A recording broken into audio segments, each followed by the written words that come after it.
વડોદરાની ઝોન 3 પોલીસની ટીમે 19 વર્ષ જૂના એક ચકચારી આર્થિક છેતરપિંડીના કેસમાં ફરાર આરોપી અતુલ તન્નાને ઝડપી પાડ્યો છે।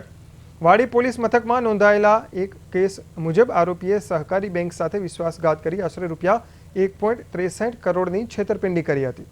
ગુનાને અંજામ આપ્યા બાદ આરોપી પોલીસની નજરથી બચવા માટે લાંબા સમયથી સેલવાસમાં આશરો લઈ રહ્યો હતો। ઝોન 3 સ્ક્વોડને મળેલી બાતમીના આધારે પોલીસે જાળ બિછાવી આરોપીને સેલવાસથી દબોચી લીધો। ડીસીપી અભિષેક ગુપ્તાએ જણાવ્યું કે આરોપી આર્થિક ફ્રોડમાં ખૂબ જ સાવધ હતો। હાલ પોલીસે આરોપીને કસ્ટડીમાં લઈ વાડી પોલીસ સ્ટેશનને સુપરત કર્યો છે, જ્યાં તેની પૂછપરછ હાથ ધરાશે। આ સફળ કાર્યવાહીથી લાંબા સમયથી પેન્ડિંગ રહેલા ગંભીર કેસોના ઉકેલની દિશામાં પોલીસને સફળતા મળી છે।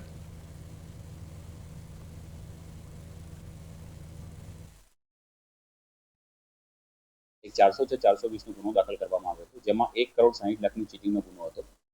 તપાસ કરતા ઊંડાણપૂર્વક તપાસ કરતા તે આરોપી અત્યારે હાલમાં વાપીમાં હોવાનું અને કોઈ કંપનીમાં કામ કરતો હોવાનું ધ્યાને આવતા ત્યાં ટીમ મોકલવામાં આવી અને ટીમને સફળતા મળી અને તે આરોપી પકડાઈ ગયેલ છે અને અત્યારે એને વાડી પોલીસ સ્ટેશનમાં તપાસ કરનાર અધિકારીને સોંપવામાં આવેલ છે। જે આરોપી છે તેનું નામ અતુલ તન્ના કરીને